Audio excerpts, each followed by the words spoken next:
Good morning mga kabislan. So dito po ulit tayo ngayon sa Tagkawayan, Quezon. So new property tayo mga kabislan, ano. So ito pong property natin na bebenta ngayon is 8.8 hectares. So bali ito po yung kalsada niya. And mula po dito from National Highway, so nag-drive lang po kami ng mga 15 to 20 minutes, ano. So yung kalsada po niya, meron pong ganitong cemented and meron din naman po yung mga rough road, ano. Kasi inaayos pa po siya Bali putol-putol po siya. Yan, so bali ang property natin ngayon is hindi po siya tabing kalsada, ano. So bali ito yung kalsada niya, then dito po tayo dadaan. Yan, maglalakad, sabi nung ano natin, kausap natin, may-ari. So mga 300 meters po mula dito sa cemented barangay road na to. Yan. So maglalakad tayo papunta po sa property. So dito po yung daan. So tingnan po natin mga kabeslan.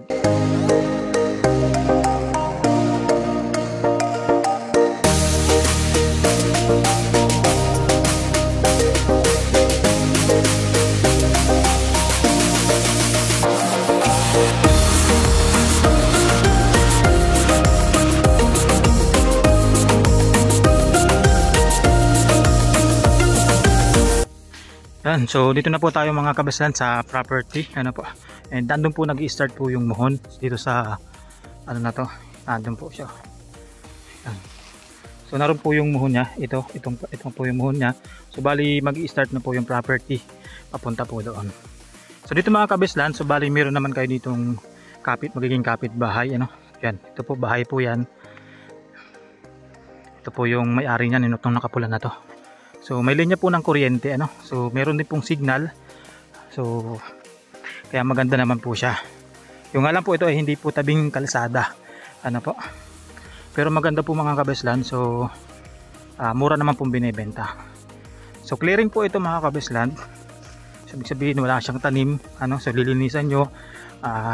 Tapos yun, kung ano po yung gusto nyong itanim, pwede, ano. So, pwedeng citronella o yung mga kalamansi, kakao, uso-uso po dito ang kakao, pinya, pwede po yan.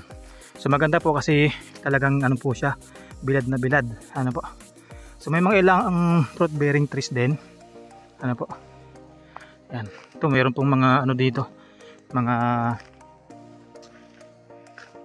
mangga, ano. So po ito yung kuryente nyo. So bali ito po mga kabisland, ito po yung dating daanan talaga niya, ano po. So bago pa magawa po yung kalsadang dinaanan natin kanina. So ito po talaga yung daanan daw ng mga tao.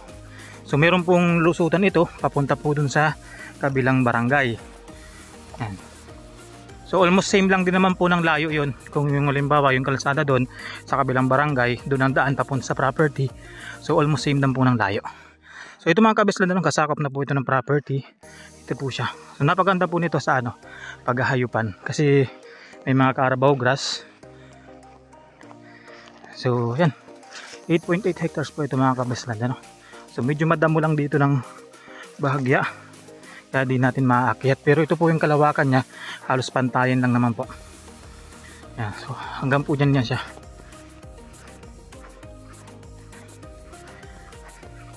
So sa mga kabislan natin, ano, naghahanap ng pwedeng paghahayupan, ano po.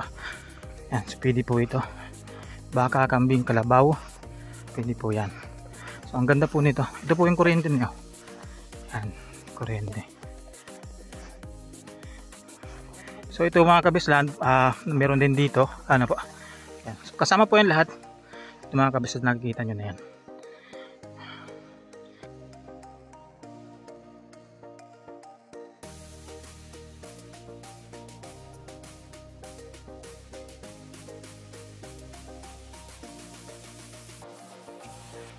So may dadaanan po tayong dalawang sapa. Yan. Papunta po dito sa property. Yan. So ito po yung kalawakan niya mga kabislan, no? Napakaganda. Yan. So ito po siya. May mga medyo may pagka mountain view. Ano po? Napakaganda po ditong taniman, no? So meron po siyang tanim na mga mais. Yan. Ito po siya, may mga tanim po siya na mais. Saka po may mga mani. Yan. Pero kung gusto niyo pong itanim dito ay mga fruit bearing trees, Yan, napakaganda rin po nito. Kasi lantad po siya sa ano sa araw. Yung mga kalamansi, tulad ng ganon. Ang ganda po dito. So dito sa part na to, may pagka palusong na po ng konti. Ito ano, pero hindi naman po siya ganun kalalim yung lusong niya. Yan lang po siya. Ganyan lang siya. Island, tapos island po dito, tapos may konting bump, tapos island na naman dun. Pero maganda, ano po siya, no? May dami siyang carabao grass. So medyo malinis-linis to. Tapos may ilan tanim na nyog. Yan, may ilang puno po ng nyog. Yan, tapos may fruit bearing trees na naman. Ito po ay langka. Yan. Meron pong puno ng santol. So ito medyo itong part na to, medyo mapuno po siya. So saktong-sakto kung kapalinisan po ninyo, pwede naman po ninyo yung ulingin. Actually, uling nga po ang isa sa mga source of income dito ng mga tao.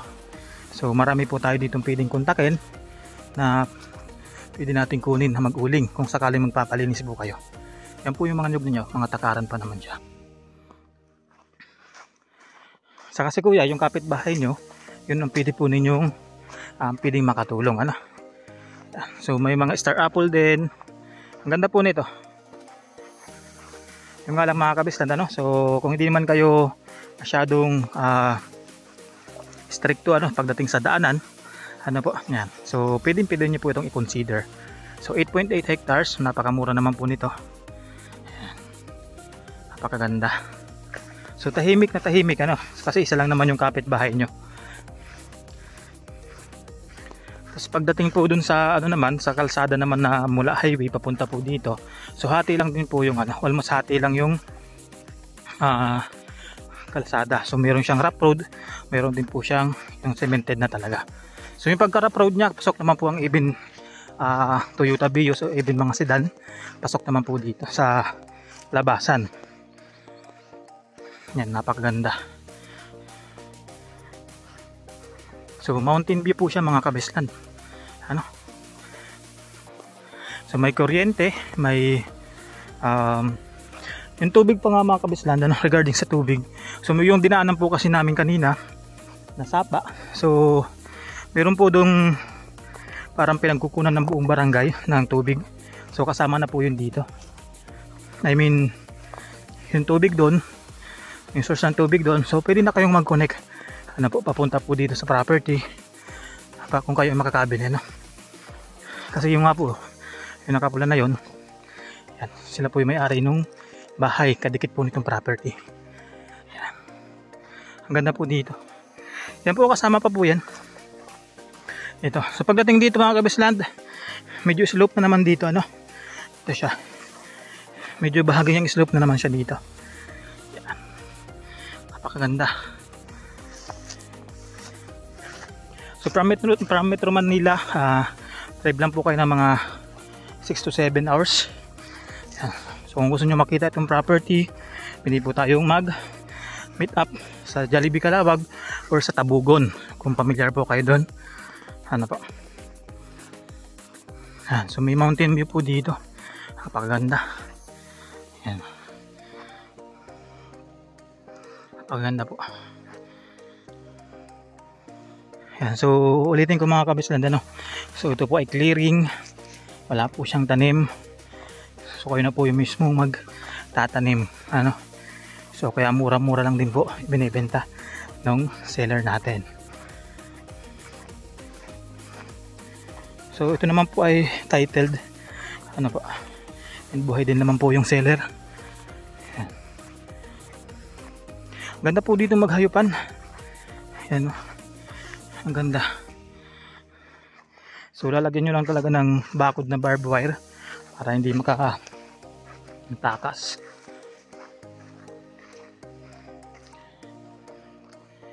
Yan. So medyo makulimlim lang po ngayon. So may mga may mga dulo siya tulad po nito, ito medyo sa taas-taas na to, halos pantayan na naman talaga. Po. Ganyan po yung structure ng lupa niya. So may mga pantayan na ganito, tapos may mga hili. Po. Kagandahan lang po siguro dito, medyo mabilis lang po itong linisin kasi ganyan lang naman yung tumutubo sa kanya mga kugon. Po. So yung may mga part lang talaga na ano talaga, yung mga puno-puno na ganun. Pero maganda doon, kahit na ganyan po yung mga puno niyan, so pwede pa naman yung pagkakitaan sa pamamagitan po ng pag-uuling. So bali ito po palang ilog na to, hindi siya yung boundary. So bali yan po yun ay kasama pa daw po ayan po dito sa may-ari. Yan. So hanggang doon po siya, doon sa may patay na yun, na puno na yun ng buli. Hanggang nandun daw po yung muho niya. So ito po, itong ilog na to, so kasama pa po sa loob ng property. Yan. Napakaganda po mga kabislan. May mga mahogany pala dito. Yan po siya. So almost same po ito dun sa vlog natin na nabenta na rin natin. Yan.